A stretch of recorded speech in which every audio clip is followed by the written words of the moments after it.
Just like that, folks, we're once again back for another top 10 strongest snow legendaries list.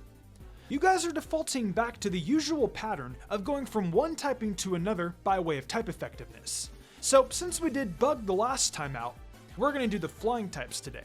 The flying typing has been one of the most important in-game typing since the start of the franchise, but in competitive, they've definitely seen their fair share of good representation as you're about to see today. Let's pull back the curtain and enjoy another fun list. Before we start though, I have a new channel called Mystic Reads where I read anime fanfics, so if that's up your alley, consider checking it out. Also, over on Mystic Umbreon Shorts, we're doing 5 facts about every single Pokemon every single day. So if you like Mystic Umbreon daily content, check out both those channels. Links will be in the iCard and the description below.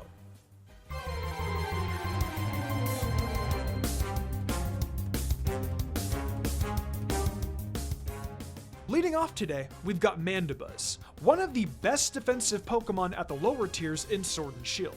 Mandibuzz's defenses are 105 physical and 95 special, and with the typing like flying and dark, that works out really nice. Its overcoat ability is the best of its 3, and gives it protection from the weather and moves like Spore, so it becomes a great candidate to switch in on something like Amoonguss.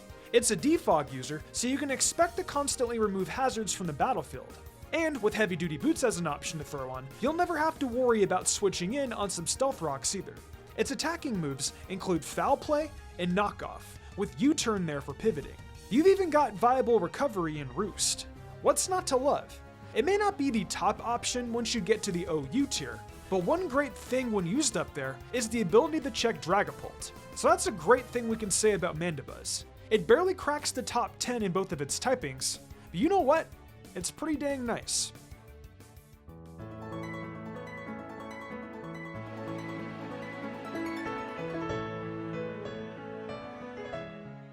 Let's move on to Gyarados up next on the list, which surprisingly wasn't on the water type list we did. To be fair, the water typing is pretty massive, and there were more Pokemon to choose from there. But Gyarados definitely has always been a Pokemon I thought of as being really good. As a flying type, it actually doesn't offer much of anything. It's a great Dragon Dance user, which works well with the Intimidate ability and what natural bulk this atrocious Pokemon has. Its usage of Waterfall is of course very good for it, and Earthquake offers an ability to blow back its one massive weakness to electric types. There's just no real representation of its flying typing, so it's really only on the list today as a technicality. However, technicality or not, it still counts. So let's move on.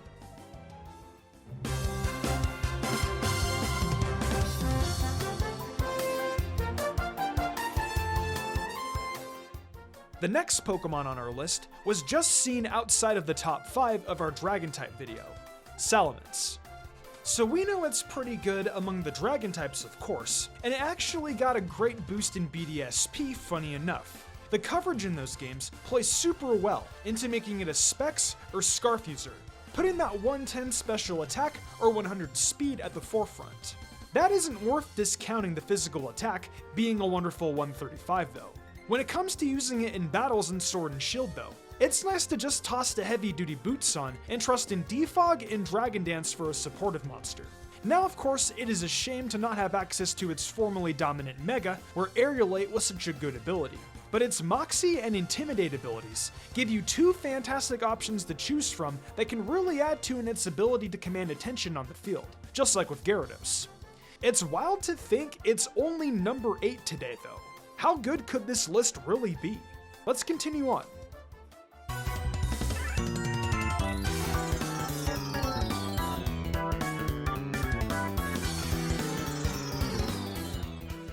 We will next talk about Halucha, yet another Pokemon today that is making an appearance on both of its typings top 10 list. Halucha works great when terrains are set up, being able to run unburdened with some seeds. For instance, if you run Halucha out in a grassy terrain while holding the grassy seed, you're going to gain a big boost in speed, and a little boost in defense as well. It's not something you should ignore, as setting up with that and then also running Swords Dance will result in having an extremely scary Pokemon on your end. You'll be able to use acrobatics for massive damage, and of course close combat. And at that point, if you send out Halucha towards the end of the matchup, then you're almost guaranteed a victory. It was a top 5 Pokemon last time, but this time it's not even in the top 5. I know I just said this on Salamence's entry, but how good is this list? Seriously.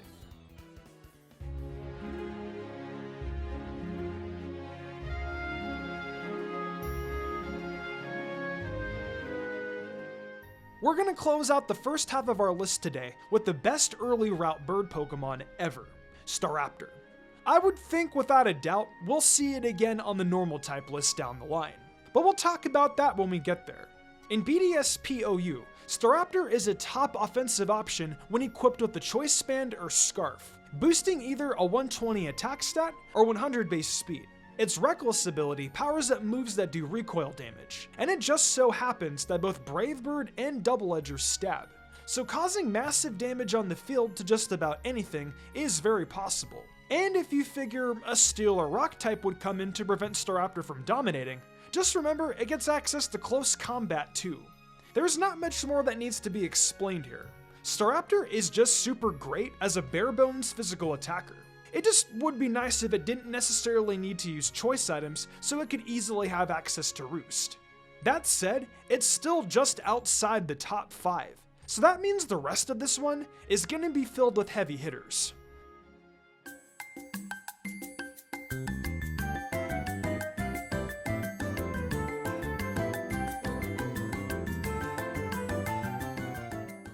The top 5 opens up with the best rain setter in the entire meta, the great Pelipper. While Drizzle might be banned at this point in BDSPOU, it's still all about the rain in Sword and Shield. And when you pair being a rain starter alongside the usage of Defog, then it becomes clear why Pelipper is such a dominant force on all rain teams. It almost feels like Pelipper was made with this idea in mind. You run Drizzle and Defog for big support, and then offensive moves in Scald and Hurricane are super strong, which allow Pelipper to defend itself. It's honestly a very basic explanation for why Pelipper opens the top 5. It's the driving force behind many rain teams succeeding. It ended up coming in this spot on the water type list as well, marking the first instance of a Pokemon being just as good on both typings in our video today. I guess this garbage can Beak truly is pretty freaking good.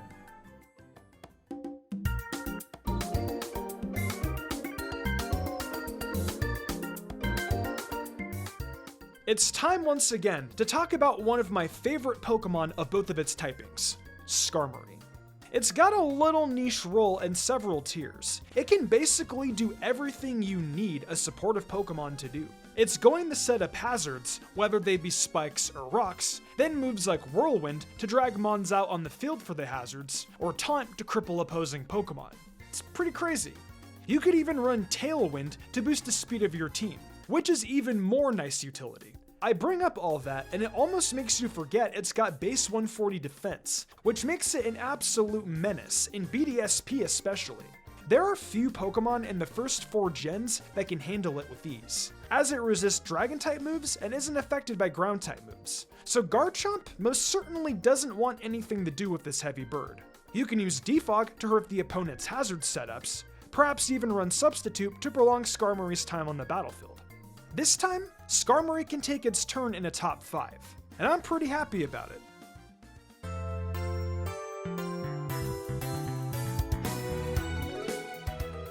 The top 3 of this list today will open up with the great Dragonite. It made a strong showing in the top 5 of the Dragon-type list, but finishes here in our top 3 today. It boasts one of the best abilities in all of Pokemon with Multiscale, which absolutely nerfs attacks majorly when Dragonite has full health.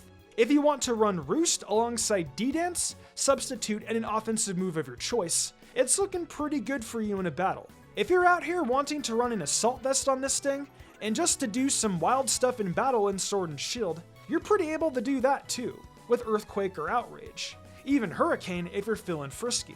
The 8th generation was incredibly kind to this friendly dragon, and it allowed it to spread its wings as both a flying and dragon type, and that's pretty cool.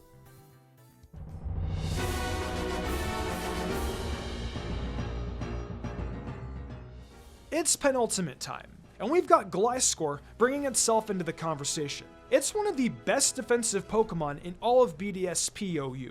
Its usage of the ability Poison Heal lets it hold the Toxic Orb and healed when poisoned, you know, as the ability explains. It can even run Swords Dance too, and just throw Caution to the wind as an attacker. But you'll probably be way better off using it as a bulky defensive mon. You can poison other Pokemon, set up Stealth Rocks, all sorts of stuff like that. It's able to U-turn its way in and out of battle, and even Defog is going to have some use here. You just gotta be able to figure out exactly what it is you want to do with Glasscore on your team. But the chances are, you'd have to be trying hard to screw up being defensively successful with it.